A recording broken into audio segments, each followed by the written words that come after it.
Welcome to Murthi Movie Magic Episode 2. In this episode, we're going to talk about the movie Marriage Story. Marriage Story is a movie on Netflix written and directed by Noah Baumbach, and it has a killer cast. Adam Driver, Scarlett Johansson, Lord Dern, Ray Liotta with a bunch of fantastic performances. And the reason I chose it is the perspectives of myself changed when I watched this movie in 2019 to 2025 right now. 2019, I was not married. In 2025, I am married. And the way you think and go through the emotions of this movie are like amazing as you or think of life as a married man and how it makes you feel. And that's the beauty of movies, right? They're supposed to make you feel lots of emotions as you watch, not just for the sake of entertainment, but also how you feel about life. With that, I'm going to start off with Murthi recreation moment. Let's go. You don't have anything on the walls. I can give you something to put on the walls. What about the picture of Henry and you in Staten Island? Aren't you in that one? Well, I guess you could cut me out. Uh, hey, I got work on New York in the 22nd. Uh, could I take him? Oh, 22nd. That's the 21st.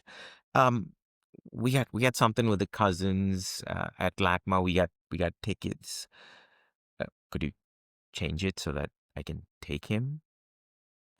It's one night, Charlie. I mean, he's really looking forward to it. Really? It's my night, Charlie. We negotiated it. Okay, fine. But what? I'm I'm asking you to be flexible, that's all.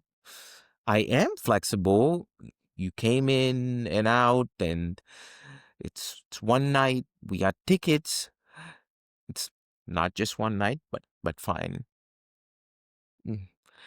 Henry's teacher wants to meet us. You, you mean his LA teacher? Can you answer your email and maybe we could set a time? Yeah, I've been distracted. Yeah, I understand. I just want to rule out everything, with this reading. He's just over anxious. I mean, he's off the charts in math. I mean, he quits too easily, when things get hard for him. He's like us. He's stubborn. He's still a lousy Monopoly player. He still tries to save all his money. Well, I think with everything that's going on, I thought we should sit down and talk. hmm I feel like things maybe have gone a bit too far. My mom's taking out a loan to pay Nora on the house. I thought I paid Nora. Well, you paid 30% of Nora. I'm going broke if that's of any help. I just agreed to direct two shitty plays, and we can forget about putting money for Henry's college. Up until now, we've largely kept Henry away from all of this, and we have to protect him. I agree. Nora says there's an evaluator that'll come into our house and interview us, Henry, the family, enemies, and observe how we are as parents. Sounds awful. I feel like if anybody observes me as a parent on any given day, I'd never get custody. That was a joke. Oh, I know. I feel the same. So maybe we can figure something out between us. You remember I said the same thing at the beginning. I know you did. These are different circumstances. I was anticipating these circumstances. Anyway, shall we try this? Okay.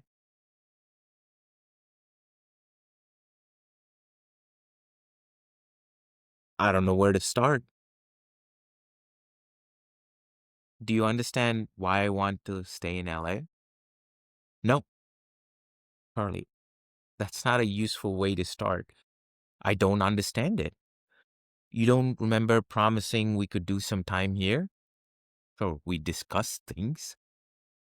You, we were married. We talked about moving to Europe. We talked about getting a sideboard, what do you call it? A credenza to put, behind the couch. We we didn't do any of it. You know, you turned down residency at the Geffen that could have brought us here for a year. I didn't want it. We had a great theater company and a great life in Brooklyn. You call that a great life? I didn't mean a great marriage. A great life. Life in Brooklyn, professionally.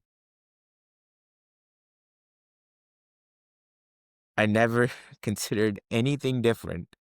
Well, that's the problem, isn't it? I was your wife, and you should have considered my happiness too. Come on! You were happy. You just decided you weren't now. Okay. My work is here, my family's here, and I agreed to put Henry in school here because your show went to series. And I did that knowing when you're done shooting, we'd be back in New York. Honey, we never said that. That may have been an assumption, but we never said that. We did say it. When did we say it? Uh, I don't know when we said it. We said it that time on the phone. Let me finish. Sorry, I keep saying that.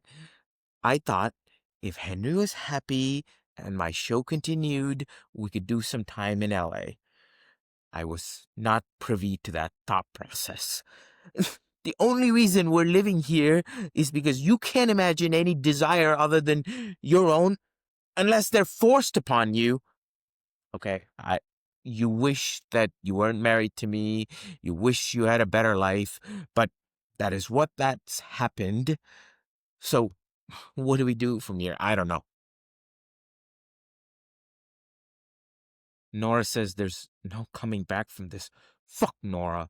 I hate fucking Nora telling me I have always lived in LA when I've never fucking lived in LA. How could you have her say all those things about me? Jay said all those things about me too. You shouldn't have fired Bert. Well, I needed my own fucking asshole. Let's both agree that both of our lawyers said shitty things about us. Nora was worse. Jay called me an alcoholic. You pulled the rug underneath me, and you're putting me through hell. You put me through hell during our marriage. Oh, that's what that was? Uh, Hell? Now you're gonna put Henry through this horrible things so that you can yet again get what you want. It's not what I want. It was what was best. It was what's best for was best for Henry. Oh, I was wondering when you're about to get to what's best for Henry. Fuck off. Well, no, you fuck off. If you ask anyone in the family, then what Henry actually wants, he'd rather want to live here. Stop putting your feelings about me onto Henry. He tells me he likes it better here. He tells that to you because that's what you want to hear. He tells me that on the phone all the time. You don't even play with him when he's next to you. Well, because I'm going through a divorce in LA and trying to direct a play in New York, which closed because I wasn't there. You're fighting for something you don't even want. You are so much like your father. Don't compare me to my father. I'm not comparing you to him. I'm just saying you're acting like him. You're exactly like your mother. Everything that you're complaining about your mother, you're doing. You're suffocating Henry. First of all, I have a wonderful mother. I love my mother. And I'm repeating what you told me. Secondly, how dare you compare my mothering to my mother? I may be like my father, but I am not like my mother. You are like your mother, and You're also like my father, and you're also like my mother. You're all the bad things about all of those people. Sometimes when I'm sleeping next to you, I see your mother and I feel disgusting. I felt repulsed when you touched me. You're a slob. I made all the beds, closed all the cabinets. The thought of having sex with you makes me want to peel my skin off. You think you'll be happy in LA? You'll never be happy in LA or anywhere. You think you want to find some better opposite guy, and in a few years you can rebel against him too and complain about not having a voice, because the truth is you don't want to have a voice. The truth is you want to only complain about not having a fucking voice. I think about that woman being married to you, and that woman is a fucking stranger to me. You've regressed. I mean, we had a child's marriage. You've gone back to the life before we met me, and it is pathetic.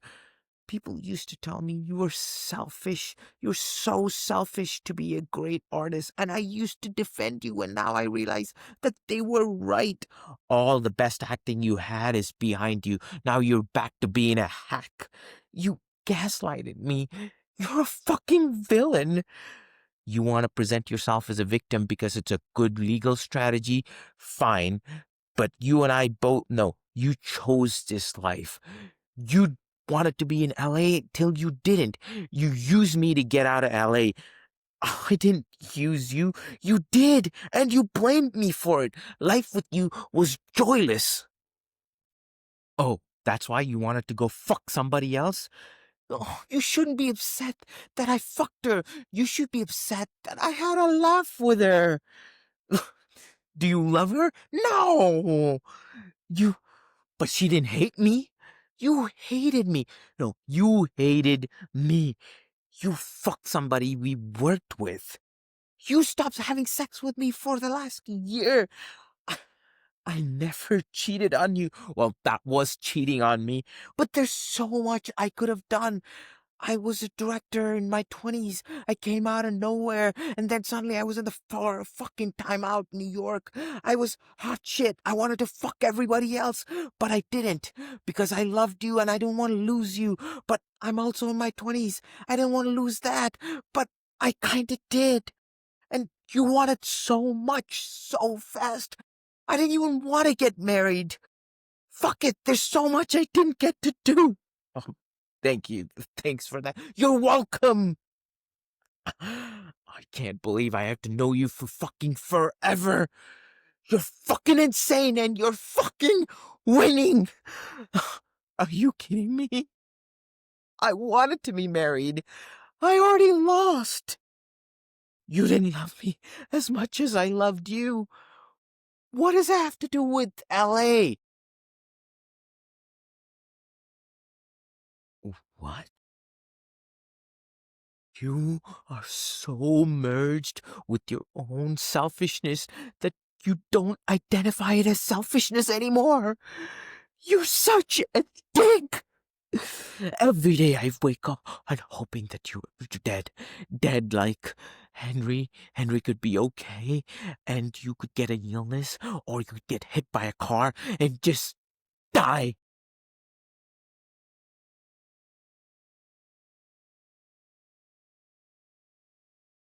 Oh, God.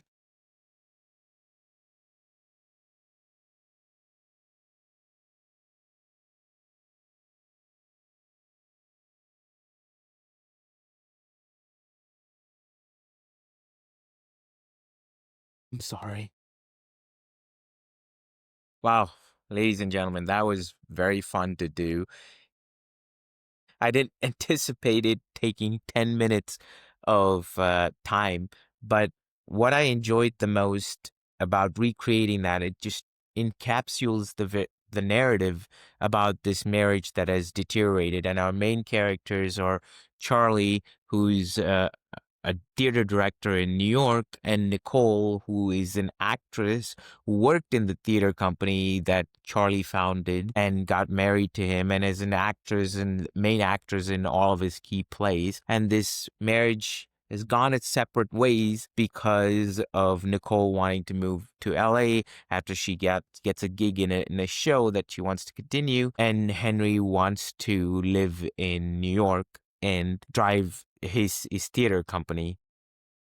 Few things about the movie that's poetic, and the center of the conflict, you've probably seen it from the recreation moment. We don't need to rehash all of that, but the center of the conflict is normal, right? These are normal things that, whether career trajectories are different, you and your spouse might have had very similar nature of arguments, just in a smaller scale, on what you desire as individuals and how you need to make mutual sacrifices when it comes to a marriage setting.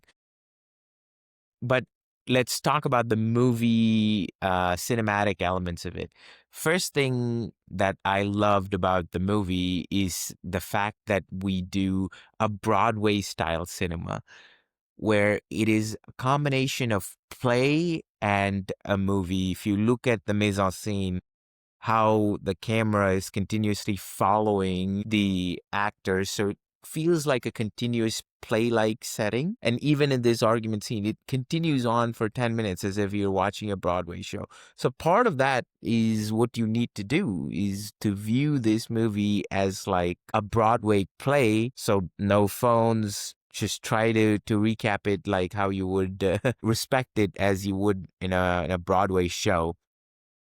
So let's take it from the top. As the movie begins, we read a letter from Charlie talking all about his wife. Little nuances like she cuts all of their family's hair. She loves brewing tea. She doesn't put the things away where they're intended to be. She never stops playing a good mother. She always wants to bring to life, his crazy ideas. And she gave up on her acting career for him and moved to New York. And she's just knows how to deal with difficult family shit, etc. And we also get the reverse immediately. We read about Nicole's letter to Charlie about how Charlie's relentless. He's very passionate. He devours a sandwich like nobody else. He's very energy conscious. He cries in movies.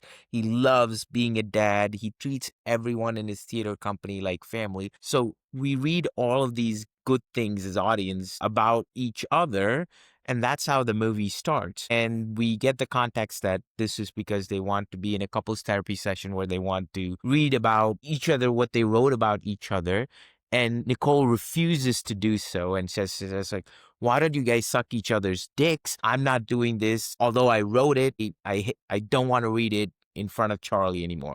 This is a point of what Noah Baumbach immediately in writing sets us up, God, if we just tell our spouse of all the good things that we feel, we don't even need this entire movie. You don't even need to involve the lawyers and the conflict and all this crazy shit that happens, because that's the moment of reconciliation that comes at the very end when Charlie actually reads Nicole's letter. And maybe if that happened sooner, or, in the couples therapy session, they actually read each other's letters and their feelings for one another, or at least the joyful feelings that they had, it wouldn't have come to this entire crescendo and the legal nightmare that happens throughout the movie. In a strange way, that's the point of the movie. There's nothing else there's no need for all these other characters in the movie. Just Charlie and Nicole, they just need to talk it out. Whether through their letters or whether through yelling and shouting at each other, just talk it out. And that's the moment of reconciliation. And isn't marriage in a way so simple? We just need to talk it out and listen to one another. And that's the whole point.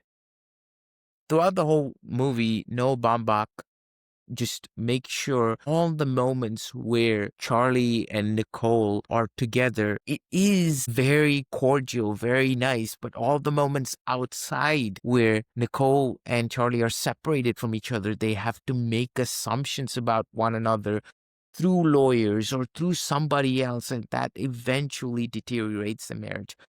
Throughout the entire movie, in this Broadway style cinema that we're talking about, which is a nice setting to it, you hear these gossip vehicles.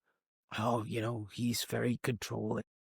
I heard that he wanted to be in New York. He wanted her to be a permanent actress, just an employee, that play of his. And all these little voices. Again, you don't you see Scarlett Johansson or Charlie usually, but all these background voices that you would hear throughout the movie, it's again a metaphor, you know, of how block out the outside noise. There's so much people. Hey, look, let's be honest, right? How many of you like talk about other people's marriages and relationships for fun and gossip? We all do that. And the movie shows that, but just talk it out. It's very simple. Talk it out. But life is a lot more complicated than that. Marriage Story is a lot more complicated than that. Murthi Movie Magic is a lot more complicated than that. So let's break down the 5 things that make Marriage Story a masterpiece. One, we've already kind of discussed the Broadway style cinema.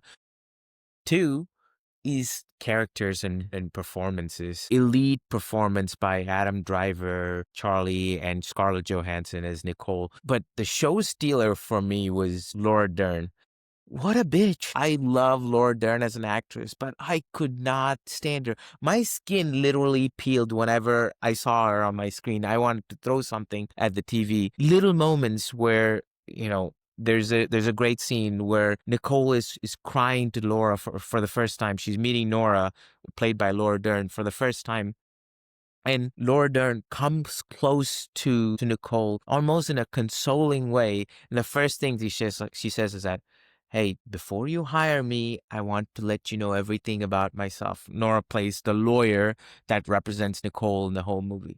Just little things. And she has this soliloquy about how motherhood is extremely difficult, and even Virgin Mary is the symbol of motherhood, and she's perfect, and she doesn't even have to have sex in order to have a child. And it's so ludicrous in terms of how she speaks, how she opines, and she accuses Charlie of never acknowledging Nicole in anything and everything for the success of her this theater company. But that's not true at all. When Charlie literally says to Nicole before in the movie that, hey, we built this together. And again, Nicole is just consumed by Nora's feeding of hate towards Charlie when Nicole doesn't even hate Charlie that much. So what a fucking awful character these lawyers are, that their incentive is obviously to drive the divorce and win and get money from one another. And even the very end, when Laura Dern says the case is kind of closed, I even tweaked a little bit so that the custody for their child isn't 50-50, it's 55-45, because this bitch wants to ensure that Nicole wins. But that brings us to the third point of the movie. Winning is losing, and losing is winning in a divorce. That, my friends, people never seem to get. If you win in your divorce, you lost. And that's what Scarlett Johansson says, Nicole says in the recreation moment. I had already lost. I wanted to be married. That's the thing about when you involve lawyers and try to win. And there is so many things that is said throughout the movie that reinforces this. Especially Bert, who's like the only rational lawyer in the whole movie, but he gets fired because he's incompetent. It's that, hey, so many people want to get into these legal battles because they want to spend more time with their child. But at the end of the day, they don't even use that time, and it ends up being about trying to win. And then Ray Liotta, the performance by Ray Liotta, who plays Jay, who represents Charlie's lawyer. Some great freaking lines. He says, hey, if you're going to a settlement, if we start from a place of reasonable and they start from a place of crazy, we'll end up somewhere in between reasonable and crazy, which is half of crazy, which is still crazy. What a great freaking line. So bringing us back to the 5 things that make a Marriage Story great. 1 is the Broadway style cinema. 2 is the characters and performances that we talked about. 3 is the core life lesson. Again, I repeat, winning is losing and losing is winning in a marriage. This is also enforced right towards the end when what happens is that they often talk about, and even in the recreation moment, well, this is my night, so I can't be flexible here. And towards the end of the movie, that is the win where Charlie's and Nicole's divorce is fully finalized. But the moment of truth is that, hey, it's your night, but still you take him, where Nicole gives up her night to Charlie because that's the logical, rational thing to do, because that's putting Henry's best interest, their child's best interest, first. That is the hardest thing to do in a divorce. And maybe that's the whole point. The point is maybe divorces are inevitable and we need to survive that piece of it by being logical and rational. So fourth thing that I love is the quotes. We talked about reasonable and crazy. There's few great quotes that happen throughout the movies. One where Jima, which is Nicole's mom, who supports Charlie significantly in the movie. And Nicole and her mom have a great argument where where Nicole's mom's like, hey, why don't you just go to Palm Springs and sort this out like you and dad did? What we find out is your dad was gay and he's dead. And Nicole just goes, when you guys went to Palm Springs, dad was blowing the porter. It was so dark and fucked up that we don't even know. Other few quotes that I loved is when Nicole is talking about Charlie to her lawyer, Nora. She kind of describes the relationship and she just goes, the sex part was better than the talking, but the sex was also like the talking, like everything is in a relationship.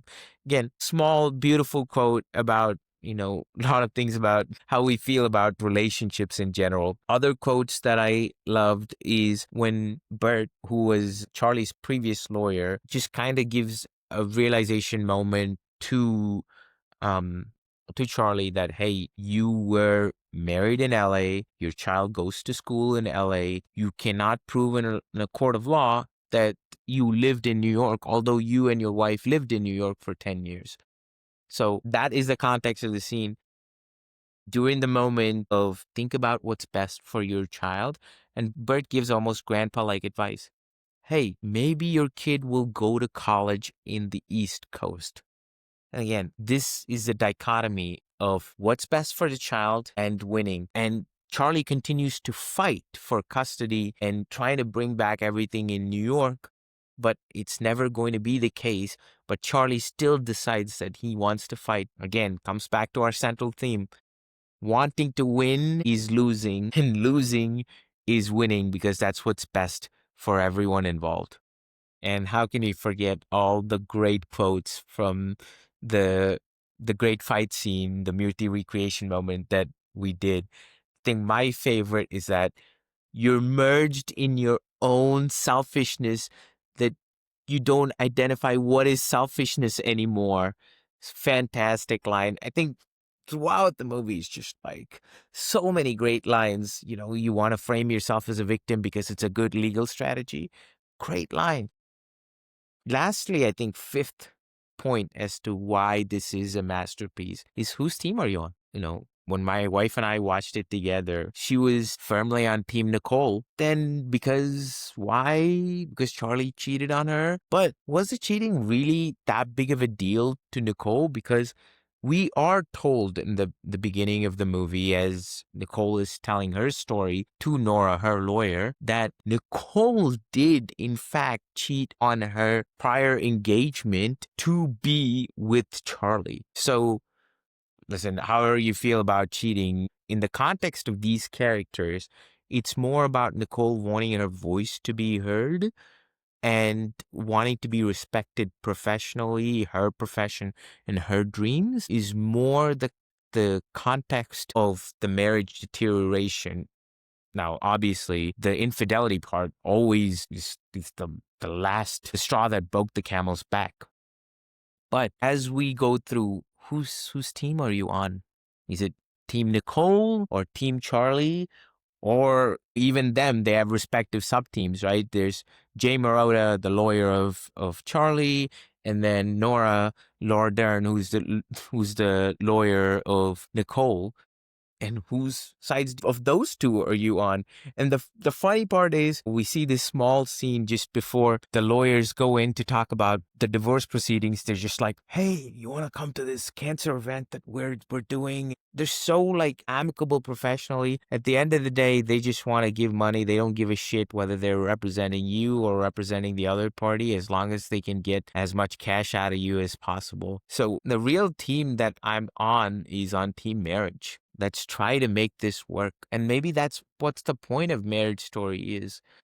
Even towards the very end, maybe divorce is inevitable. Maybe there is a relationship that will break down regardless, but it's worth going back and writing why you got married in the first place, to see the good parts in your marriage that maybe cannot be overcome by some tragedy that's gone through in your marriage, but you can always revisit and talk it out with the person that you were once in love with. And maybe that's the point of Marriage Story, is that don't fucking involve lawyers. Maybe sometimes you need to, but don't fucking involve lawyers. At the end of the day, you're just taking away from Henry's college fund, like they talk about. That was Marriage Story, man.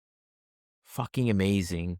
Just watch it in Netflix and don't have your phones. Just listen to each line and all the elements on the screen. Just try to observe it and you'll take away so much. And if you had watched it before and you're in a different phase in your life, you'll take away something very different. The biggest thing that I took away is winning is losing and losing is winning in marriage, ladies and gentlemen.